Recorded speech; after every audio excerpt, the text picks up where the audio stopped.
Bismillahirrahmanirrahim. Assalamu alaikum. Today we are doing class 9 mathematics. Review exercise 6, question number 4. This is very important question for trigonometry. Question number 4. If tan theta is equal to 3 by square root 2, then find the remaining trigonometric ratios when theta lies in first quadrant. This question is very easy if we follow the steps. Here we are given tan theta is equal to 3 by square root 2. Value in this question statement. By using this value we are going to calculate the remaining trigonometric ratios. It is clearly mentioned in the question statement that theta lies in the first quadrant. Means that we only use the positive values for the calculation of the trigonometric ratios. हम सिर्फ positive values को use करेंगे. Second step is that draw a right angle triangle. हम एक right angle triangle को construct करेंगे ABC. इस right angle triangle को कंसिडर करके इसको यूज़ करते हुए हम फर्दर साइड्स को कैलकुलेट करेंगे और ट्रिग्नोमेट्रिक रेशियोज को कैलकुलेट करेंगे. पहले राइट एंगल ट्रायंगल को डिस्कस करते हैं. हमारे पास एक राइट एंगल ट्रायंगल है ABC. ए की ऑपोजिट साइड को स्मॉल ए से मेंशन करते हैं, बी की ऑपोजिट साइड को स्मॉल बी से और सी की ऑपोजिट साइड को स्मॉल सी से मेंशन करते हैं. ए बी हमारी बेस है. This is the base of the triangle. BC is the perpendicular side of the triangle and AC, the longest side opposite to the 90-degree angle, is hypotenuse of the triangle. Now in question statement we know that we have given tan theta is equal to 3 by square root 2. This is given in question statement, and as we know that tan formula is TPB, tan perpendicular, P for the perpendicular and B for the base. TPB है हमारे पास perpendicular और base. perpendicular की value क्या है हमारे पास? perpendicular is A and base is C. means tan theta is equal to A by C.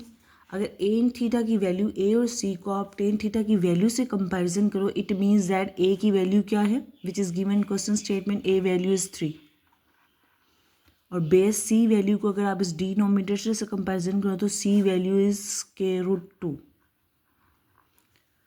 We have given two sides values and we need to calculate the third side value. अगर हम third side value calculate कर लेंगे तो further trigonometric ratios को calculate करना बहुत easy हो जाएगा student.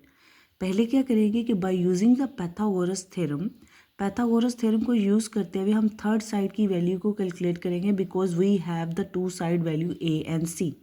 Students, Pythagoras theorem is hypotenuse square is equal to base square plus perpendicular square. Hypotenuse की वैल्यू क्या है? B. It's B square. Base क्या है हमारे पास? C. It's C square. Perpendicular is A square. Now substitute the value of A and C in Pythagoras theorem. Then find the value of B. A और C की value को substitute करते हैं. C value is square root 2 and A value is 3. Substitute की. This square cut with the square we get 2. 3 square means 3 multiply 3 which is equal to 9. B square is equal to 2 plus 9 is equal to 11. हमें B की value को calculate करना है तो so we are going to take the square root on the both side of the equation. For the calculation of B value, दोनों के equation के दोनों तरफ हम स्क्वायर रूट ले लेते हैं. Square cut with the square root we get B is equal to square root 11. Student, we have the third side value B is equal to square root 11. Substitute करते हैं third side value को square root 11. अब हमारे पास triangle की तीनों side given है. ए और सी given थी, बी हमने कैलकुलेट की बाय पाइथागोरस थ्योरम. अब ट्रिग्नोमेट्रिक रेशियोज को कैलकुलेट करना बहुत ही ईजी हो जाता है. सबसे पहले हम साइन को कैलकुलेट करते हैं. साइन थीटा का फार्मूला क्या होता है? SPH. P for the perpendicular and H for the hypotenuse. Perpendicular side क्या है हमारी ट्राइंगल की? परपेंडिकुलर साइड है A और हाइपोटेन्यूस क्या? AB. तो it's become A over B. A और B की वैल्यूज को सब्स्टिट्यूट कर देते हैं. A की वैल्यू क्या है हमारे पास? A value we are given in the question statement 3. B value अभी हमने कैलकुलेट की स्क्वायर रूट 11. तो we get the first trigonometric ratio sine theta is equal to 3 by square root 11. इसी का रेसिप्रोकल कैलकुलेट करते हैं cosecant theta. Cosecant theta is a reciprocal of sin theta. तो ये रेसिप्रोकल रहता है, b goes to the numerator and a goes to the denominator, it become b by a. b की value numerator में square root 11 और a की value denominator में square root 11 by 3. We get the value of cosecant theta. Next trigonometric ratio is cos theta. Cos theta formula is CBH. B for the base, H for the hypotenuse. Base हमारे पास क्या है, base is C, hypotenuse क्या है हमारे पास B. C और B, C की वैल्यू सब्स्टिट्यूट करें, C की वैल्यू हमारे पास क्या है, C की वैल्यू है square root 2 and B value we already calculate square root 11. दोनों के आंसर को एक ही स्लॉट के अंदर करके लिख देंगे, स्क्वायर रूट को 2/11. Next trigonometric ratio is secant theta. Secant theta क्या होता है, कोस थीटा का रेसिप्रोकल होता है. Reciprocal means b goes to the numerator and c goes to the denominator.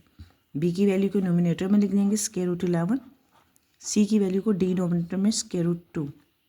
Again हमारे पास अगर न्यूमिनेटर में भी सर्ड वैल्यू हो, डिनोमिनेटर भी सर्ड वैल्यू, तो हम सिंगल सर्ड वैल्यू में ट्रांसफॉर्म कर सकते हैं 11/2.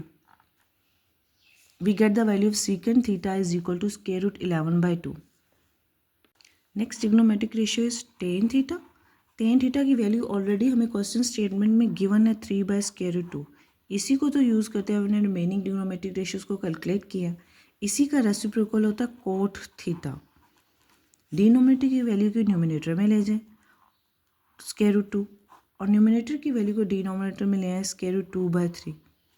This is our required answer of cot theta is equal to square root 2/. We found all the trigonometric ratios. If you found this video helpful, don't forget to like, share and subscribe to Easy Maths with Amna. Allah Hafiz.